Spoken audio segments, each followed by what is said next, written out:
Hello students, welcome to the channel. In this video we will discuss about the important diagrams that we might expect in the main exam for the chapters 1, 2 and 3. So as we know, practicing diagrams is very important for physics because it gives more marks, and mainly in the long answer questions it is compulsory to draw a diagram. So let us see what are the important diagrams that we have in the chapters 1, 2 and 3. So the first chapter is a reflection of light at curved surfaces. So when you see the previous question papers or the model papers, one of the important concept that is asked here is the formation of image. So the question will be like the object is placed at different positions.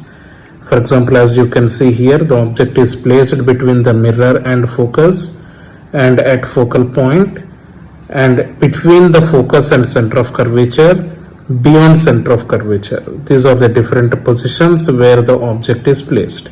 So when an object is placed at multiple positions like this, the question will be asked like how is the image formed? So is the image formed between the center of curvature, or is it at the focus, and what is the behavior of the image? Is it erected or inverted? So this kind of questions will be asked in the main exam.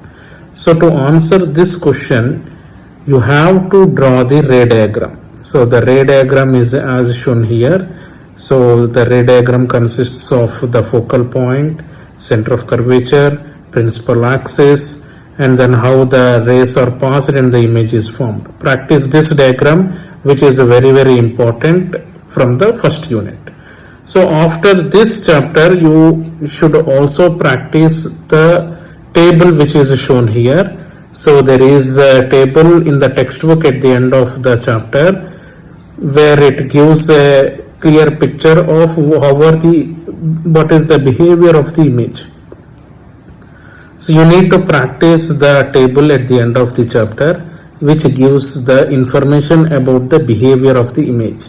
So learn this table and also learn the ray diagram so that you can easily score the marks from the first unit. So there is another topic also that we are seeing from the previous exams, which is the mirror formula. So most of the problems that you expect from the first unit is from the mirror formula. So please practice the problems that are related to the mirror formula. It is very simple. You just need to identify what are the different parameters and then substitute, and then you get the answer. So that is about the first unit, students. So the second unit is balance equations. So this unit, the main concept is about balancing the equations. So you can expect a question where they will give the unbalanced equation and you will be asked to balance the equation.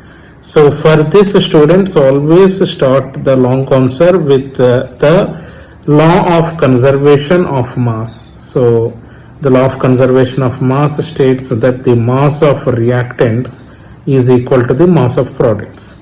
So this is the basis for balancing the equation.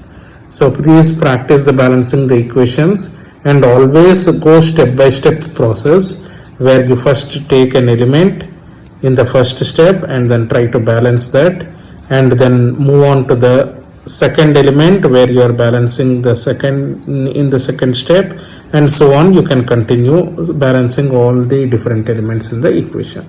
So practice the balancing of equations, which is very important from the second unit.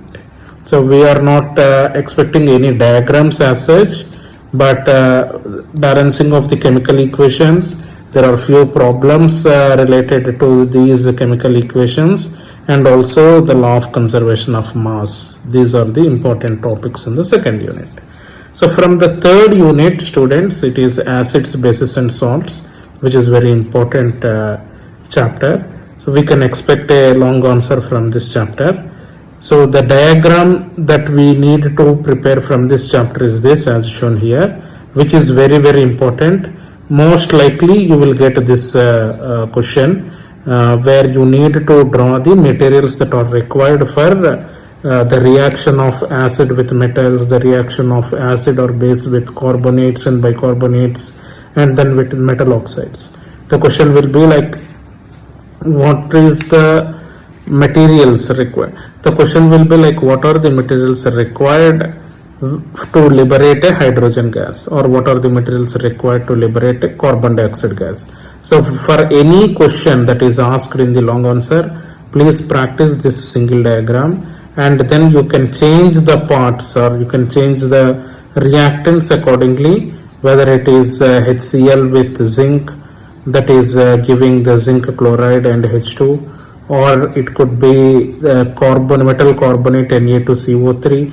So likewise, based on the question that is given, you can change the parts of this diagram, but don't practice 2 or 3 diagrams. Just practice one diagram perfectly and then try to write that diagram in the answer sheet very clearly. Okay. The next topic in this unit is a pH scale, students. So the questions will be asked like, what is the pH scale and how it helps, what are the different applications of pH scale. So if it is a long answer, practice this pH scale diagram where it gives the different readings of acidic nature to the basic nature. After we have seen the important diagrams from the first 3 units, I hope this video is helpful for you to prepare in the main exams. Please practice the diagrams accordingly, and I will create more videos for the other chapters as well. Please like, subscribe and comment and support my channel.